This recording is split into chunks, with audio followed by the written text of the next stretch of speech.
तो कल हम एरर के क्वेश्चंस कर रहे थे भाई। कोई बच्चा अगर नया हो ना, कोई किसी बच्चे ने आज ही क्लास ज्वाइन की हो, तो कल वाला लेक्चर देख लेना।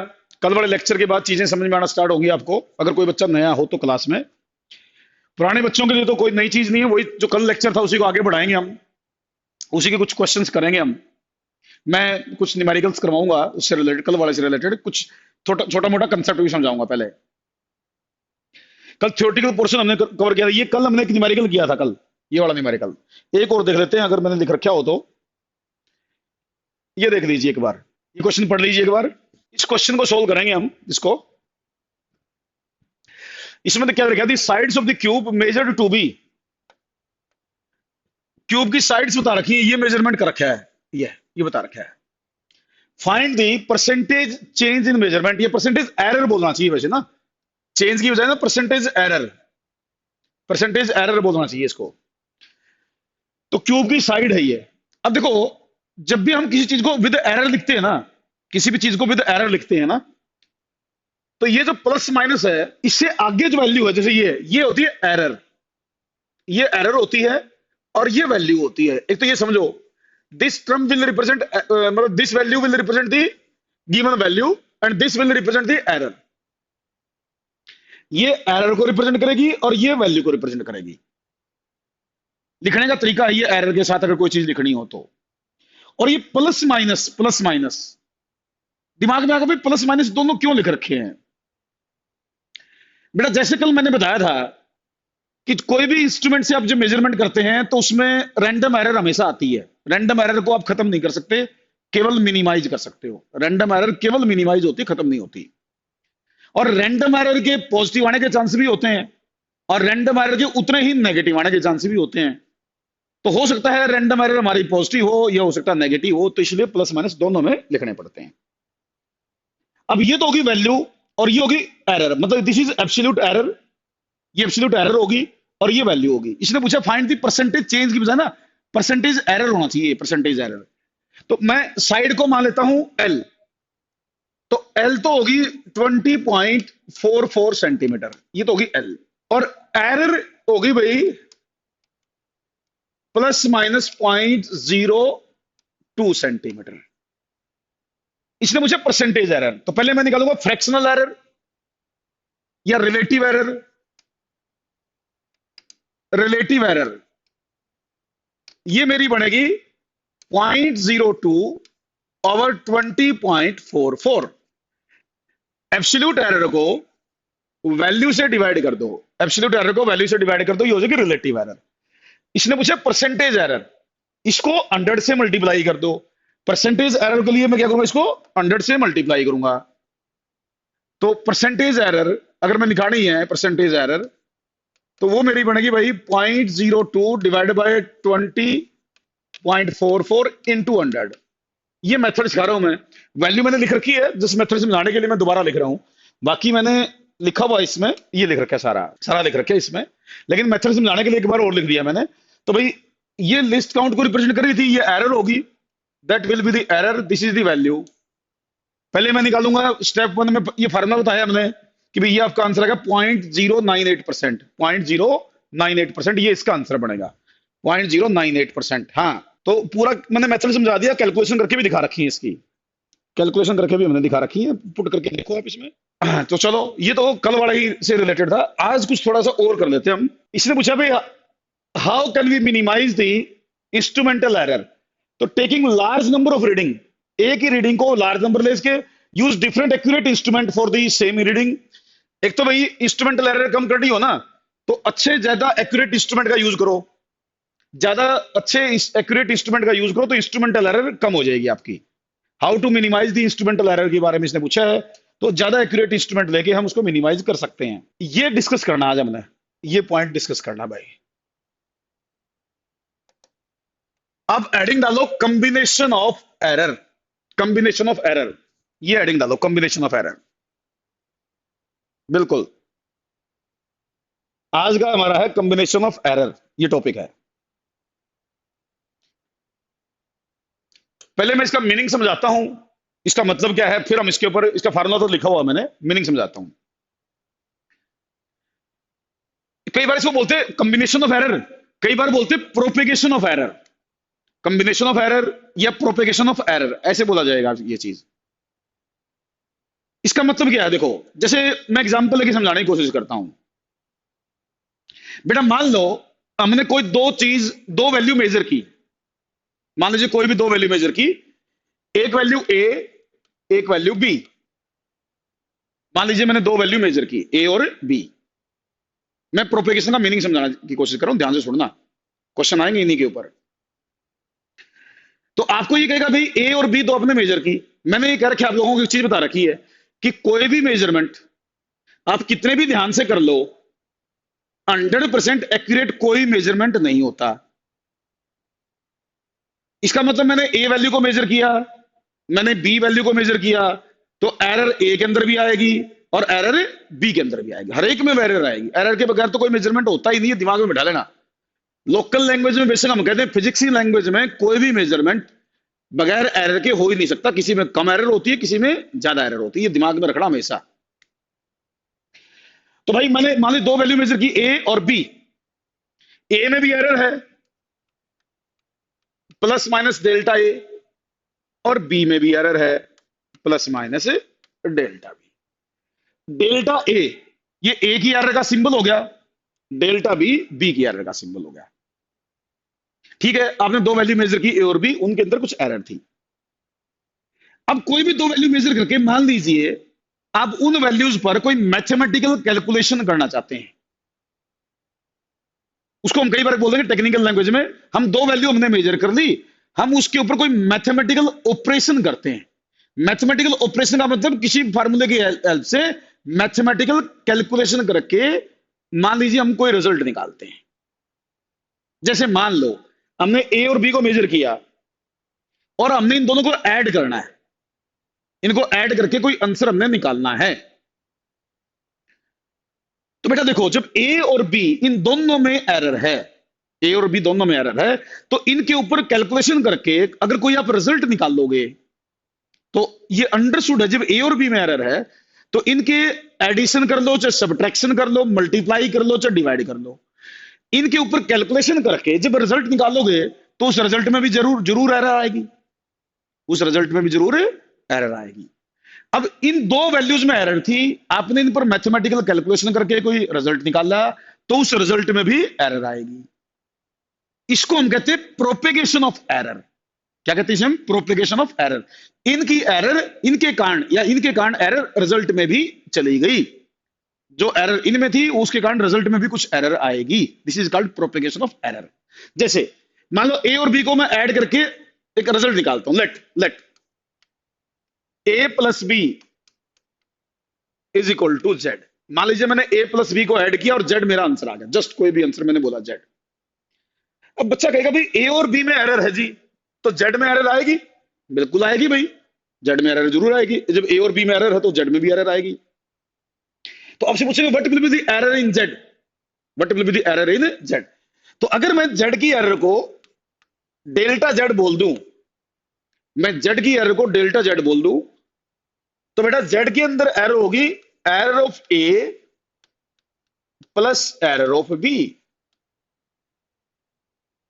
ए और बी में जो एरर है, अगर मुझे जेड में एरर निकालनी है तो जेड की error error of A plus error of B के बराबर होगी।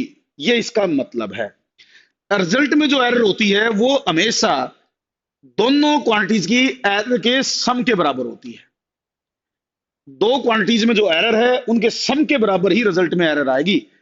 ये हमेशा दिमाग में बिठा लो। एरर हमेशा ऐड होती है, एरर हमेशा ऐड होती है, एरर कभी सब्ट्रैक्ट नहीं होती, कुछ नहीं होता। Error is always in addition.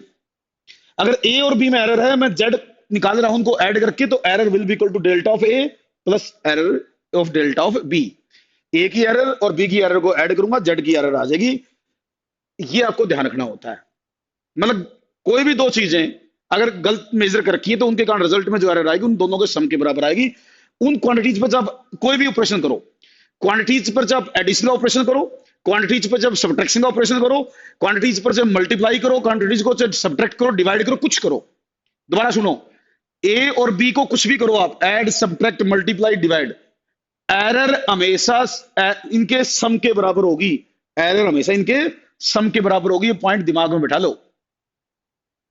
चाहे क्वांटिटी खुद ऐड कर रखी हो, चाहे क्वांटिटी सब्ट्रैक्ट कर रखी हो, चाहे मल्टीप्लाई कर रखी हो, चाहे डिवाइड कर रखी हो, एरर हमेशा ऐड होती है, एरर हमेशा ऐड होती है। तो ये मैक्सिमम, और एक बात, रिजल्ट में ये इसको कहते हैं मैक्सिमम पॉसिबल एरर। क्या कहते हैं इसे हमें? Maximum possible error. इससे ज्यादा एरर कभी नहीं होगी, मैक्सिमम पॉसिबल एरर। यही इसमें लिख रखा है हमने कि भाई ए और बी में एरर थी, तो जेड की ये मैक्सिमम पॉसिबल एरर है, this is the maximum possible error of Z. ये लिख रखा है, ये काम की बात है अपनी, बस इतनी काम की बात है इस पूरे में। हाँ, एरर ऑलवेज ऐड। मैं एग्जांपल लेता हूं, मैं देखो छोटा एग्जांपल लेके समझाता हूं। देखो सुनो सुनो, जैसे मान लीजिए हमने कोई दो लेंथ मेजर की, मान लीजिए हमने कोई दो लेंथ मेजर की। एक लेंथ है 20 plus minus 0.1 centimetre, 20 plus minus 0.1 centimetre. दूसरी लेंथ है मान लीजिए 10 प्लस माइनस 0.2 सेंटीमीटर। मान लीजिए मैंने ये मेजरमेंट किया, किसी ने मेरे को बोला कि भाई ये दो लेंथ है, इनको इनका सम करो, इन दोनों को ऐड करो और एरर, उसमें टोटल एरर बताओ। इन दोनों को ऐड करो, L1 L2 को, और टोटल एरर बताओ। तो मैं पहले करूंगा ऐड, इनको ऐड करूंगा मैं L1 प्लस L2, L1 और L2 को मैं ऐड करूंगा पहले। अगर मैं L1 L2 को ऐड करूंगा, तो जब मैं इन दोनों को ऐड करूंगा, ये पॉइंट नोट करते जाना जो मैं लिख रहा हूं, जो मैं नोट लिख रहा हूं ध्यान से सुनना। तो पहले मैं क्या करूंगा, इन वैल्यूज को ऐड करूंगा, केवल पहले मैं केवल वैल्यूज को ऐड करूंगा। तो वैल्यूज को ऐड करूंगा तो होगा 20 प्लस 10, ये तो होगा 30 सेंटीमीटर, ठीक। फिर मैं इनकी एरर्स को ऐड करूंगा, फिर मैं लिखूंगा डेल्टा एल, वो होगा plus minus delta L1 plus delta L2। Values अलग से ऐड होंगी, एरर अलग से ऐड होंगी, फिर रिजल्ट लिखेंगे, फाइनल रिजल्ट बाद में लिखेंगे। ये जो वैल्यू है ना, दिस इज डेल्टा L1, ये डेल्टा L1 है, ये जो वैल्यू है ये डेल्टा L2 है। प्लस माइनस के साथ वो डेल्टा L1 को रिप्रेजेंट करेगी, ये डेल्टा L2 को रिप्रेजेंट करेगी। तो यहां से आएगा delta L, that is plus minus 0.1 plus 0.2, तो डेल्टा L की वैल्यू आ गई प्लस माइनस 0.3 सेंटीमीटर। ये होगी एरर। तो ये तो होगी वैल्यू और ये होगी इसकी एरर। फिर मैं लिखूंगा रिजल्ट, लिखूंगा फाइनल आंसर मेरा, वो लिखूंगा L plus minus delta L, L plus minus delta L, that will be 30 plus minus 0.3 centimetre. ये मेरा रिजल्ट इस तरीके से आएगा भाई, ये रिजल्ट आएगा आपका 30 प्लस माइनस 0.3 सेंटीमीटर। और ले लेता हूं एग्जांपल, कोई दिक्कत नहीं है, छोटे छोटे एग्जांपल से ही चीजें क्लियर होती हैं, लेकिन ये इंपॉर्टेंट है, सोचने में लगेगा आपको कि छोटी छोटी चीजें ही है, क्योंकि सबको समझ तो आ ही रही होंगी, कोई बहुत बड़ी बात तो है नहीं। लेकिन भाई कितनी भी छोटी चीज हो हमारे लिए तो बहुत इंपॉर्टेंट है, पेपर के लिए तो हर चीज इंपॉर्टेंट होती है, चाहे वो कितनी आसान हो, चाहे वो कितनी थोड़ी सी आपको कॉम्प्लिकेटेड लगे। मान लीजिए ये तो मैंने लेंथ का एग्जाम्पल ले लिया, आप किसी और चीज का एग्जाम्पल ले लो, आप एरिया का एग्जाम्पल ले लो, एरिया का। मान लीजिए मैंने दो एरिया मेजर किए, दो एरिया, एक किसी चीज का एरिया आया 50.5 प्लस माइनस 0.3 मीटर स्क्वायर, एक एरिया आया ये। दूसरा एरिया आया मान लीजिए 30.2 प्लस माइनस 0.2 मीटर स्क्वायर, ये दो एरिया है। इसने कहा भी इन दोनों को ऐड करो और right the result with proper error limit, add these areas and right the result with proper error limit, ये बोल दिया इसने। तो भाई मैं क्या करूंगा, पहले टोटल एरिया निकालूंगा, होगा A1 plus A2, A1 A2 के तौर पर ये वैल्यूज यूज होंगी, ये वाली वैल्यूज A1 A2 के तौर पर। तो पहले इनको अलग से ऐड करूंगा मैं, वो है 50.5 प्लस 30.2, तो मेरे ख्याल से आपको एडिशन तो आती होगी, ये होगा 80.7 मीटर स्क्वायर, 80.7 मीटर स्क्वायर। फिर मैं इनको इनकी एरर्स को ऐड करूंगा, मैं delta A, error in area निकालूंगा। एरर इन एरिया क्या होगी?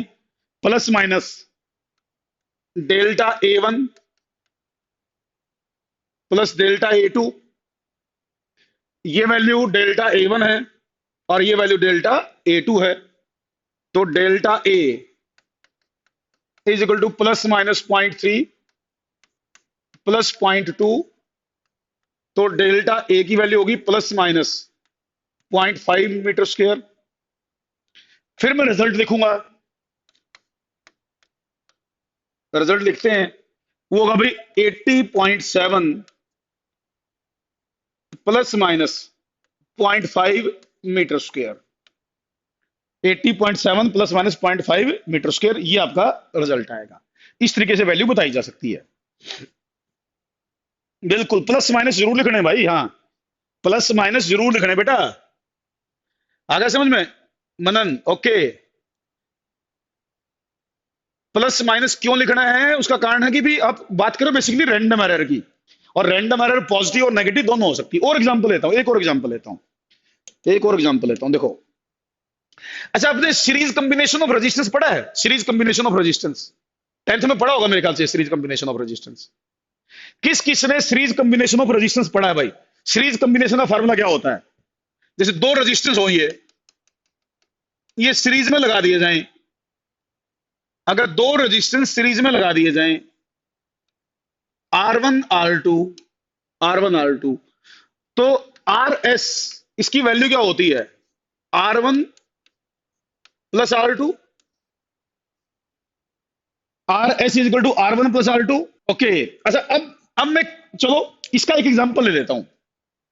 मैं सीरीज कॉम्बिनेशन का एग्जांपल ले लेता हूं, ठीक है, ताकि आपने जो चीज पढ़ी है उससे मिलती जुलती कोई चीज मिले आपको। देखो, जैसे ये कहता है कि मान लो हमारे पास दो रेजिस्टेंस हैं, हमारे पास दो रेजिस्टेंस हैं।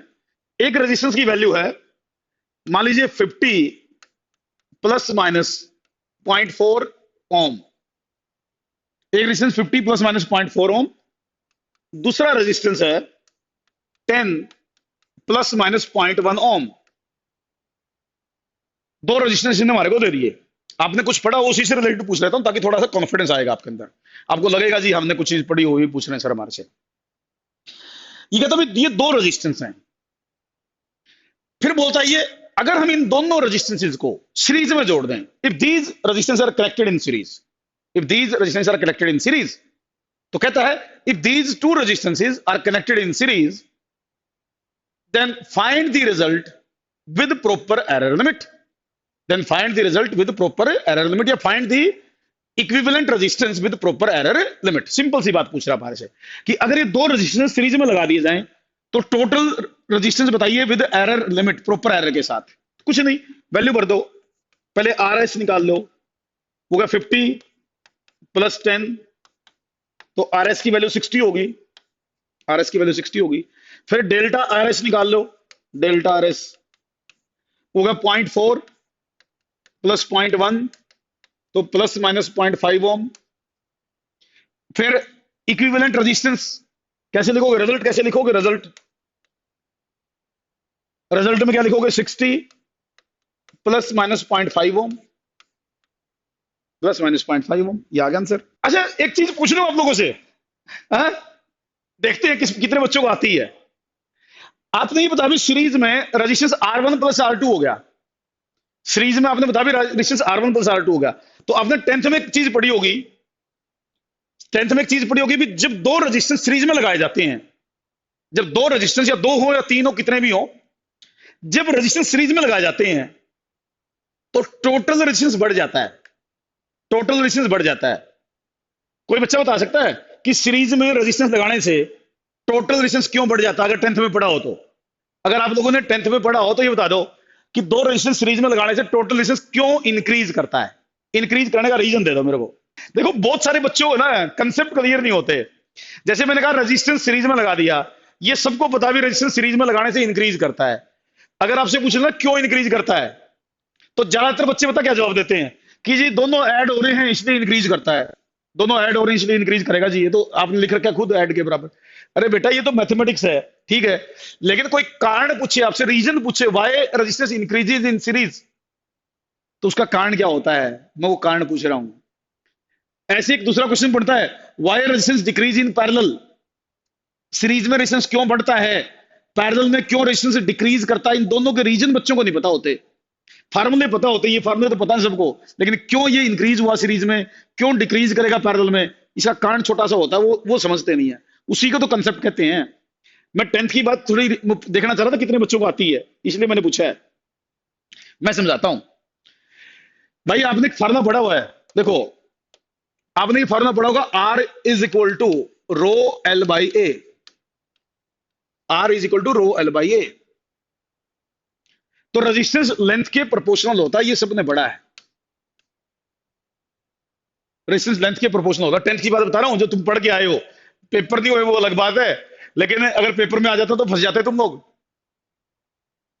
ज्यादातर चीज बच्चों में कह रहा हूं ना, कंसेप्ट तो पता ही नहीं होता, फार्मूले रट देते हैं, फार्मूले से काम नहीं चलेगा भाई, कंसेप्ट सीखने से काम चलेगा। छोटा सा एग्जांपल दे रहा हूं, ये तो जैसे R is proportional to L, तो सीरीज में जब भी चीज कनेक्ट करोगे ना तो लेंथ बढ़ती है। रेजिस्टेंस को सीरीज में कनेक्ट करने का मतलब क्या है, सर्किट की लेंथ बढ़ाना, एक के बाद एक लगा दिया तो लेंथ बढ़ गई, और लेंथ बढ़ेगी तो रेजिस्टेंस बढ़ेगा, ये रीजन होता है उसका। अगर कंसेप्ट पे जाओ तो फार्मूला तो सबको याद होता, फार्मूला कोई बड़ी बात नहीं है। ऐसे पैरेलल में रेजिस्टेंस क्यों डिक्रीज करता है, कोई आपसे पूछ ले भी दो रेजिस्टेंस सीरीज पैरेलल में लगा दिए, आपको सबने पढ़ा, सबने कि पैरेलल में रेजिस्टेंस घटेगा, लेकिन ये नहीं पता होता क्यों घटेगा, रीजन नहीं पता होता। फार्मूला पता होता है, 1/rp is equal to 1/r1 plus 1/r2, formula सबको पता है, लेकिन why resistance decrease in parallel ये नहीं पता। मैं बताऊं, मैं बता देता हूं, क्यों टाइम वेस्ट हो जाएगा वरना तो। बेटा पैरेलल में जब आप दो रेजिस्टेंस पैरेलल में लगाओगे ना, तो करंट एक की बजाय दो वायर में से जाएगा। अगर तीन रेजिस्टेंस पैरेलल में लगाओगे तो करंट एक की बजाय तीन वायर में से जाएगा। चार वायर लगा दी तो चार में से जाएगा। तो बेटा पैरेलल का मतलब है टोटल एरिया बढ़ाना, करंट ज्यादा एरिया यूज करेगा। दो रेजिस्टेंस पैरेलल लगा दी, दोनों का एरिया यूज करा करंट ने तो भाई, और एरिया ज्यादा यूज करेगा तो आर इनवर्सली प्रोपोर्शनल टू ए है। जब भी आप रेजिस्टेंसेस को पैरेलल में लगाते हो तो उससे इफेक्टिव रेजिस्टेंस बढ़ता है, और इफेक्टिव रेजिस्टेंस बढ़ेगा तो रेजिस्टेंस इफेक्टिव एरिया बढ़ता है, इफेक्टिव एरिया बढ़ेगा तो रेजिस्टेंस घटेगा, देन रेजिस्टेंस विल डिक्रीज। ये रीजन है। चलो ये तो 10th की बात थी, अब दोबारा एरर पर आते हैं। देखो बेटा मैंने एरर इन एडिशन बताई आप लोगों को, एडिशन में एरर, ये मेन चीज है, एरर ऐड होगी हमेशा, एरर ऐड होगी, ये बात बताई हमने। मैंने ये भी कहा भी एरर हमेशा ऐड होती है, एरर कभी सब्ट्रैक्ट नहीं होती। आप वैल्यूज के ऊपर कोई भी मैथमेटिकल कैलकुलेशन करो, वैल्यूज को ऐड करो, वैल्यूज को सब्ट्रैक्ट करो, वैल्यूज को मल्टीप्लाई करो या डिवाइड करो, error will always add, error will always add. देखो नेक्स्ट में देखो एरर इन सब्ट्रैक्शन। बेटा देखो एरर, यहां ये देखो error will always add, error कभी भी सब्ट्रैक्ट नहीं होगी। जैसे मान लीजिए ए और बी हैं, जेड होगा A minus B, Z A minus B, but delta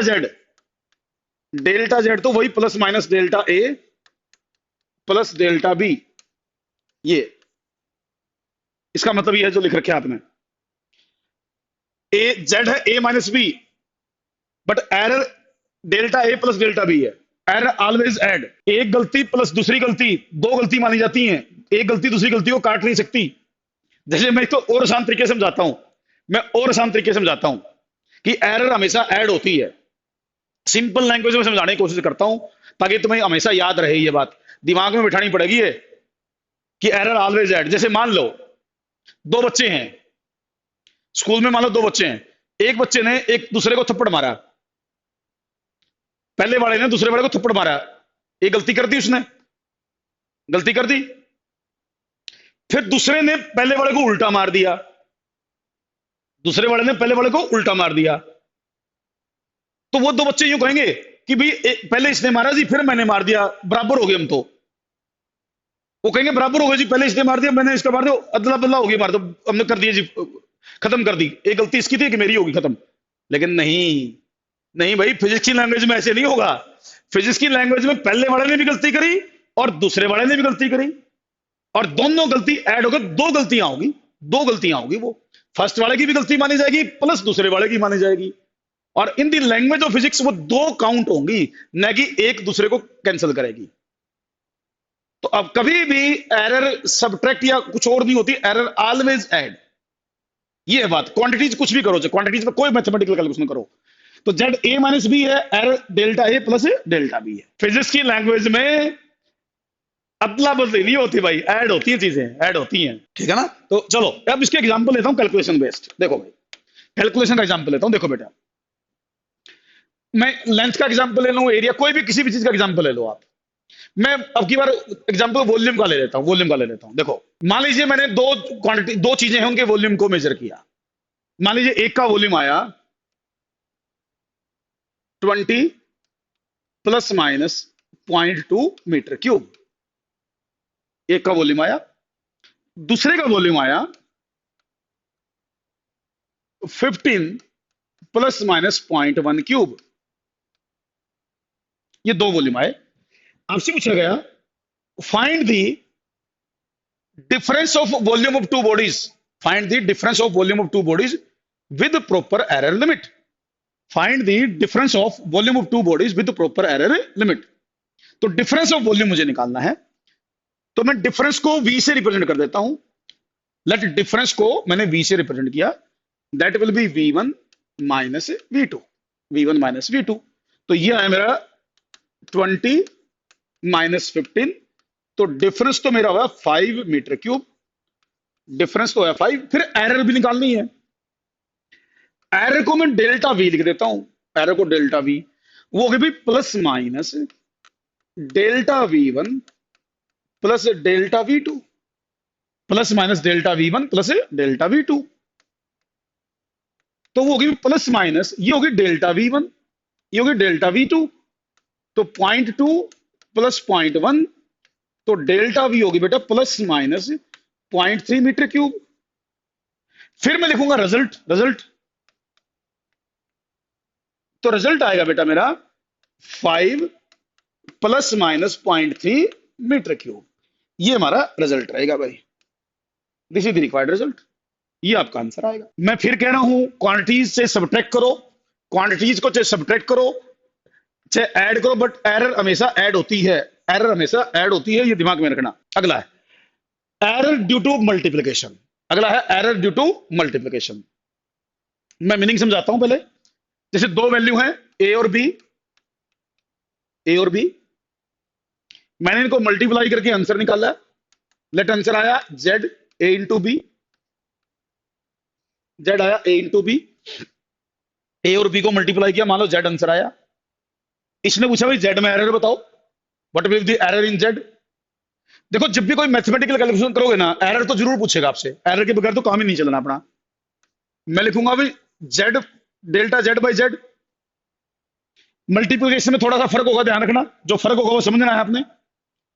इसमें आपका आंसर आता है पहले रिलेटिव एरर का, किसका आंसर आता है रिलेटिव एरर का, इसको बोलेंगे रिलेटिव एरर ऑफ जेड। क्या बोलेंगे इसे हमें, रिलेटिव एरर ऑफ जेड। तो ये रिलेटिव एरर निकलेगी यहां से, ये बनेगी plus minus delta A by A plus delta B by B. ये ध्यान रखनी होती है चीजें भाई, देखो जो थोड़ा बहुत डिफरेंस आता है उस ध्यान रखना होता है, ये नहीं कि बिल्कुल एज इट इज रट्टा मारना है सब चीजों का, किसमें क्या आया था वो ध्यान रखना है। तो ये होगी relative error of Z, relative error of Z. इसे क्या बोलोगे आप, ये क्या है, देखो मैं सबके नाम लिख देता हूं। ये है relative error of A, relative error of A. इसको क्या बोलोगे आप, रिलेटिव एरर ऑफ बी। और इसे क्या बोलोगे आप, relative error of Z, relative error of Z. इसमें आंसर रिलेटिव एरर का आएगा। तो ये आपके पास आया भाई, दो क्वांटिटीज हैं उनको मल्टीप्लाई करते हैं तो एरर कैसे निकालने, ये एरर निकालने का फॉर्मूला लिखा हुआ मैंने। जैसे यहां देखो, ये जेड हो गया ए प्लस बी, और ये इनकी रिलेटिव एरर का रिलेशन लिख दिया, this is the relation for relative error. ये अपने काम की बात है, रिलेटिव एरर। ठीक, इसका एग्जांपल ले लूं मैं इसका भी एक एग्जांपल ले लेता हूं छोटा सा। मैं एक एग्जांपल लेता हूं, क्लियर होंगी चीजें। देखो, मान लो ए है, कोई भी क्वांटिटी, कुछ भी नाम दे दो, कुछ भी नाम दे दो आप, मैं जर्नल ले रहा हूं। ए मान लीजिए है 20 प्लस माइनस 0.5। मैं एरिया ही बोल देता हूं, एरिया ही, कुछ और भी बोल सकते थे आप। B 10 plus minus 0.2। ये कहता है इन दोनों को मल्टीप्लाई करो विद प्रॉपर एरर, इनको मल्टीप्लाई करो। तो Z A into B that is 20 into 10, 20 into 10। Error की बात कर रहा है, मेन अपना काम है एरर पर। तो delta Z by Z plus minus delta A by A plus delta B by B. Clear तो हो रही होंगी बातें बेटा? Delta Z by Z, delta A कितना है? देखो डेल्टा ए 0.5 है, 0.5, और ए कितना है? 20। ऐसे डेल्टा बी कितना है? 0.2, बी कितना है? 10। इसका आंसर बताओ मुझे, इसका आंसर बताओ, इसको कैलकुलेट करके बताओ मुझे, इसको उस एरिया में कोई अपने रिलेशन की जरूरत नहीं। जेड बताओ मुझे क्या है? डेल्टा जेड बाई जेड आया, बताओ इसके सोल्व करके, सोल्व कीजिए और आंसर बताइए मुझे। इसका आंसर सोल्व करके मुझे बताइए, पूरा कैलकुलेट करो। 0.9/20, 0.9/20 बच्चे बता रहे हैं जी। Delta Z by Z is equal to plus minus 0.9/20। इसकी परसेंटेज एरर निकाल सकते हो आप यहां से। अगर मैं आपसे पूछता भाई इन परसेंटेज एरर, तो अरे अरे बोलो, मैं परसेंटेज एरर पूछता तो निकाल देते क्या आप लोग? ये तो रिलेटिव एरर आई ना, दिस इज रिलेटिव एरर। अगर मैं आपसे पूछूं फाइंड परसेंटेज एरर, क्या करोगे आप? तो 100 से मल्टीप्लाई करोगे ना, तो वो भी निकाल दो फिर एक बार। परसेंटेज एरर भी बता दो मुझे, find percentage error also, find percentage error also, करो सोल्व परसेंटेज एरर भी। Delta Z by Z into 100, percentage error और निकालो। तो plus minus 0.9/20 into 100, this is 5। तो plus minus 4.5%, plus minus 4.5%। Error in division देखो, error in division, error in division देखो। जैसे दो वैल्यू है ए और बी, ए और बी, मान लो मैं इनको डिवाइड करता हूं। Z is equal to A by B, Z है A by B,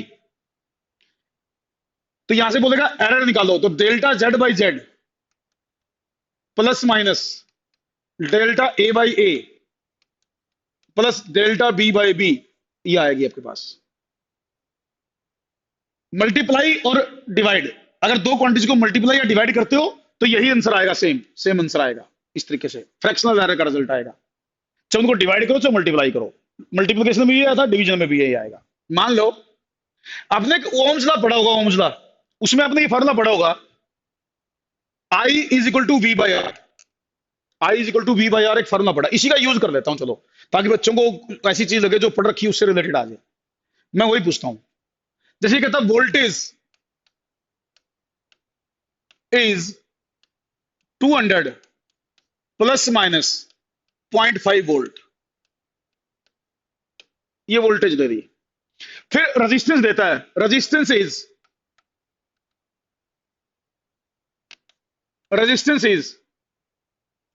100 plus minus 0.2 ओम, ये दे दिया इसने। वोल्टेज दे दी, रेजिस्टेंस दे दिया। अब पता क्या पूछ रहा है हमारे से?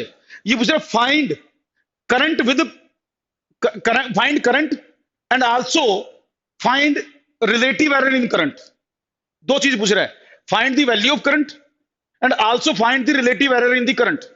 करंट की वैल्यू भी बताओ और करंट में रिलेटिव एरर भी बताओ, दोनों चीज निकाल देते हैं।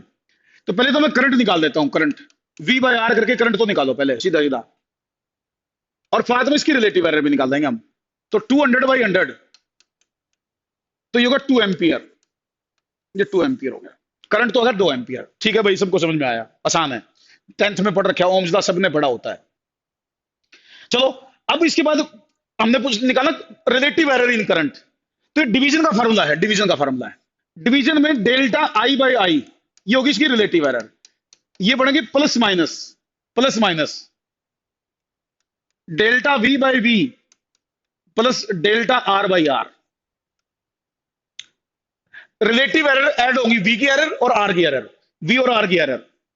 तो delta I by I is equal to plus minus delta V by we निकालो भाई, डेल्टा वी बाई वी मेरे ख्याल से 0.5 बाई 200 प्लस 0.2 बाई 100।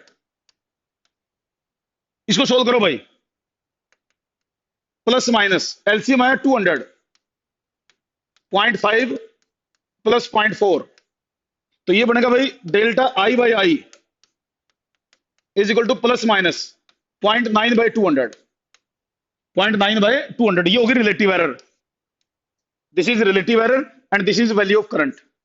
चलो परसेंटेज एरर और निकाल दो, रिलेटिव एरर तो निकाली थी, एक स्टेप और कर ही लो, परसेंटेज एरर और निकाल दो बेटा, निकाल दो। चलो परसेंटेज एरर और निकाल दो, परसेंटेज एरर भी निकाल दो, मैं उसको भी लिख ही देता हूं। 0.9 बाई 200 इंटू 100 तो बनेगी प्लस माइनस 0.45%। परसेंटेज एरर भी लिख देता हूं मैं मान लो ये तो आगे आप लोग। एक लास्ट पॉइंट और बता देता हूं भाई एरर से रिलेटेड, फिर मंडे को ना काफी क्वेश्चन करवा सकता हूं मैं। अगर ये लास्ट पॉइंट आज बता दूंगा ना तो मंडे को काफी क्वेश्चन करवा सकता हूं मैं। एक लास्ट पॉइंट बता रहा हूं, उसके बाद मंडे को मैं पूरी एक्सरसाइज करवाऊंगा इसके ऊपर, काफी क्वेश्चन करवाऊंगा फिर एरर के। थ्योरी फिर अपनी पूरी हो जाएगी, एरर की थ्योरी पूरी हो जाएगी। ये है भाई error due to power, error due to power, error due to power. ये देखो भाई, जैसे मान लो एक फार्मूला है, let z is equal to A की पावर n। मान लो कोई भी फार्मूला जिसमें कोई पावर दे रखी हो किसी चीज की, तो मैंने मान लिया let z is equal to A की पावर n। ये कहेगा z में एरर निकालो, z के अंदर एरर निकालो। तो भाई percentage fractional error in z, fractional error in z, ये फार्मूला नोट करना, ध्यान देना है, पूरा पूरा ध्यान देना है। ये होगा plus minus n into delta A by A. क्या कर दिया मैंने, ए की एरर के साथ ए की पावर मल्टीप्लाई कर दी, ए की एरर के साथ ए की पावर मल्टीप्लाई होगी, ये नोट कर लेना है। जिसकी जितनी पावर हो वही पावर उसकी एरर के साथ मल्टीप्लाई करनी है, जिसकी जितनी भी पावर हो। लेकिन ये भी बात ध्यान देनी है, चलो एक बार इसको देखो, ए की पावर n थी तो n मल्टीप्लाई कर दे उसके एरर के साथ। जैसे मैं एग्जांपल ले लूं, अच्छा यहीं से परसेंटेज भी लिख लूं, एक बार परसेंटेज भी लिख लूं, फिर मेरे को बार बार चीजें नहीं बतानी पड़ेंगी, यही परसेंटेज एरर भी लिख लेता हूं। वो बनेगी plus minus n into percentage error of A. यो ये क्या है, व्हाट इज दिस, ये क्या है, परसेंटेज एरर ऑफ ए, इसको बोलोगे परसेंटेज एरर ऑफ ए। ये क्या है, परसेंटेज एरर ऑफ जेड, इसे क्या बोलोगे आप, परसेंटेज एरर ऑफ जेड। ये जेड की परसेंटेज एरर है, ये ए की परसेंटेज एरर है। एरर के साथ उसकी पावर मल्टीप्लाई करनी, काम की बात इतनी है, ये काम की बात है बस अपनी। हाँ, पावर को आगे मल्टीप्लाई करना। देखो मैं एग्जांपल लेता हूं, देखो मान लो मेरे पास एक फॉर्मूला है z is equal to A की पावर 3। कोई भी फॉर्मूला एग्जांपल ले लिया मैंने, z is equal to A की पावर 3। ये कहता है if percentage error in A is 2%, ये कहता है percentage error in A is 2%, find percentage error in Z, find percentage error in Z. A में 2% एरर है तो जेड में कितने परसेंट एरर होगी। तो भाई सिंपल सा फार्मूला है, ये परसेंटेज एरर होगी, इसको लिखूंगा plus minus 3 into percentage error of A. ये क्या है, परसेंटेज एरर ऑफ ए, तो कितनी बनी, प्लस माइनस पावर कितनी थी 3, तो 3 मैंने मल्टीप्लाई कर दिया, 3 इंटू 2, तो आंसर आएगा प्लस माइनस 6%। जिसकी जितनी पावर हो वो उसके साथ मल्टीप्लाई कर दो, बस सिंपल सी बात। अब एक पॉइंट और नोट करो, देखो एक पॉइंट और नोट करो, इधर ध्यान दो।